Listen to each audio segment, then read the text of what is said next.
So we are going to define R new with the size of num plus 1 by 3. So may num na tayo dahil nag-simulate tayo kanina, which is our num is equal to 3. So gagawin daw natin si R new. Ang size ni R new ay, kung ito yung M natin, so ang num natin is 3. 3 plus 1 is 4. Ibig sabihin, ang M natin kay R new is 4. By 3, ang N natin ay si 3. Okay. So, kung i-drawing natin siya, we have tatlo ang column. 1, 2, 3, 4. Ang ating row ay 4. So, we have 1, 2, 3, 4, C1, C2, C3. Baka magtanong kayo, saan po nakuha ito, ma'am? Nakuha po natin ito dito. Sabi ay, define R new with the size of N and num plus 1 by 3. Ibig sabihin, ito si row, ito si column. Saan natin nakuha yung row? Num plus 1. Our num is 3 plus 1, kaya meron tayong 4.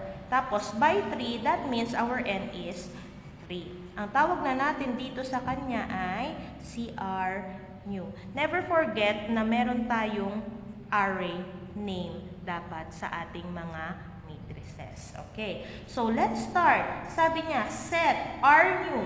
Kasi kung walang name tayo, pag tinawag siya dito sa algorithm, set R new, hindi mo alam kung sino si R new, sino si R1.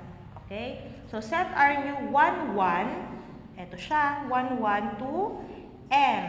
Our M is, anong M nga natin ngayon?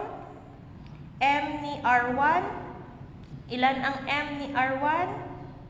So, we have 4. M ni R1 ito ha. We're not talking about M ni array new. We are talking about M ni sparse ni R1. Yung original matrix. And then, set R new 1, 2 to N. Okay. N. N ulit ni R1. So, column 1, 2, 3. 3. And then, next, we have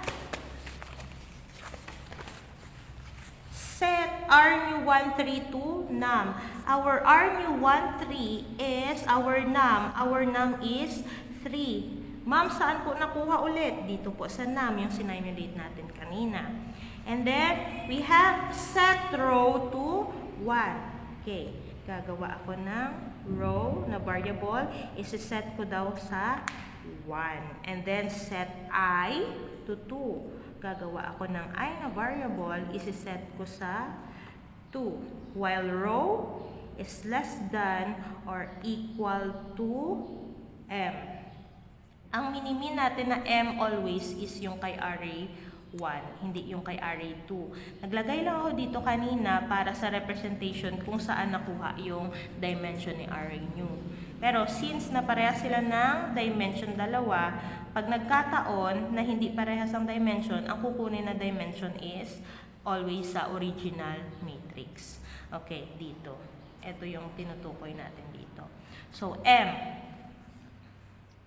So, while row 1 is less than or equal to M, which is 4, of course, this is true, set call to 1. Call is equal to 1. While call is less than or equal to N, which is true, if array 1 row call is not 0. Array 1 row call 1, 1, not 0. True. So, set array new 1, I1, this is I1. Set array new I1 to row. Ang I natin is 2, which is 2 dapat yan. So, this is 2, 1. 2, 1 natin ay dito. To row. Ano ang value ng row natin? 1. Okay, so this is 1. And then, set array new I2 to 2. Dito. To call. Ang value ng call natin is 1. Ayan. And set array new I3 to RE1 row call. Okay. RE1 row call natin. RE1, ang value ng row call natin ay 1, 1, 1. So, RE1, 1, 1. This is the RE1, 1, 1. Okay. So, this is 2. Kasi 2 ang value. And then increment ay magiging 3. Pag nag-increment I tayo, punta ulit tayo dito, increment, call, magiging 2, balik dito sa while, inner while loop. While call is less than or equal to n, true, kaya if RE1 row call is not 0, RE1 row call 1, 2 is not 0, this one, this is 0, kaya increment, call agad, this is 3. And then, balik tayo dito. 3 is less than or equal to 3. True if RE1 row call is not 0. 1, 3, 0. So, increment, call. Kasi false. Nagiging 4. And then, balik ulit tayo. 4 is less than or equal to 3. False, kaya mapupunta tayo sa increment row. Magiging 2. Lalabas tayo. Okay, and then punta tayo sa while loop, while row is less than or equal to m, 2 is less than or equal to m, 4, true, set call to 1. Ang call naman natin ay 1. Pwede kong idugtong dito, pero nilagay ko lang para hindi masyadong haba. So, call pa rin natin ay 1. So, wala na to ha. Call natin ay 1. While call is less than or equal to n, true if RE1 row call is not 0. Row call is 2, 1. Let's check. 2, 1 natin. RE1, 2, 1 is 0. So, we have increment call. Magiging 2. Balik tayo dito. 2 is less than or equal to 3. If RE1, true dito ha. If RE1 row call is not 0, row call natin is 2, 2. 2, 2. This is not 0. Then, kapag true, set RE1, RE new, I1. Our I now is 3. So, RE new 3, 1. This is our 3, 1, 2, row. The value of row is 2. Tapos, set RE new I2. I2 is 3, 2. Ito si RE new I2. To call. Our call right now is 2. And set RE new I3, 3, 3, that's 1, 2, RE1 row call. Our RE1 row call, kung ilolocate natin, RE1, 2, 2 is 3. So, 3 ang value natin dito. Next, increment I magiging 4. Labas tayo, increment call, magiging 3. Balik tayo sa inner while loop, call, which is 3 is less than or equal to n, true pa rin. So, if RE1 row call is not 0, row call is 2, 3. 2, 3, this is 0, so, we have to increment call, magiging 4. And then, balik tayo dito, while call is less than or equal to n. This is false. Mag-increment row tayo. This is 3. And then, 3. Balik tayo dito, while row 3 is less than or equal to 4. This is true. Set call to 1. Magiging call is equal to 1. And then, while call is less than or equal to n, true if RE1 row call is not 0, RE1 row call 3, 1, 3, 1 is not 0. So, false, increment, call, and then call true.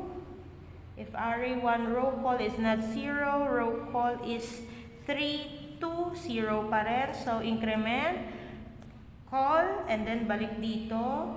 Call is 3 less than or equal to n. True if RE1 row call is not 0. Our row call is 3, 3, 3, 3. This one, 3, 3. So this is 0, kaya false. Punta tayo. 4. So, balik tayo dito. While call is 4 is less than or equal to 3, this is false. Kaya mapupunta tayo sa increment row. Magiging 4. Okay. Dito na tayo. Nag-increment row. Kaya balik tayo sa outer while loop. While row, which is 4, is less than or equal to 4, true. Set again call to 1. Call is equal to 1. And then, while call is less than or equal to n, true.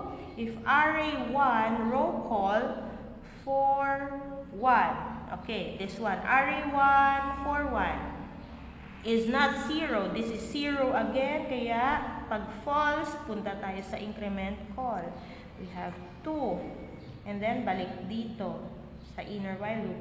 Call natin is 2 is less than or equal to 3, true. If array1 row call is not 0, row 4, call 2, 4, 2. 4, 2 is 8. This is not equal to 0. Then, pag true ang statement, punta dito, set r new, dito na ha, I1, our I is 4, 1. Okay, 4, 1 to row. Our row is 4. And now, set R new, I2, ito, 4, 2 to call. Our call now is 2. 2. And set R new, I3, or 4, 3 to array1, row call. Array1, 4, 2. Okay. Ito, 4, 2, 8. Okay. So, 8 ang value. And then, increment I. Increment I, magiging 5. And then, increment call, magiging 3. And then, balik tayo dito. While call, which is 3, is less than or equal to n, true. If array1, row call, is not 0. Row call is 4, 3. 4, 3 is this one. This is 0. Kaya, we have to increment call, magiging 4. Pagbalik natin dito, 4 is less than or equal to n, that is false. Increment row tayo, magiging 5. Tapos, balik tayo dito, while 5 is less than or equal to 4, that is false. Kaya, mag-i-n. So, this now is our alternative sparse matrix. Ito yung answer. So, that means, ito at saka ito is equal lang. This is the alternative 1 para mapunan lahat ng 0 na waste sa memory. That's all.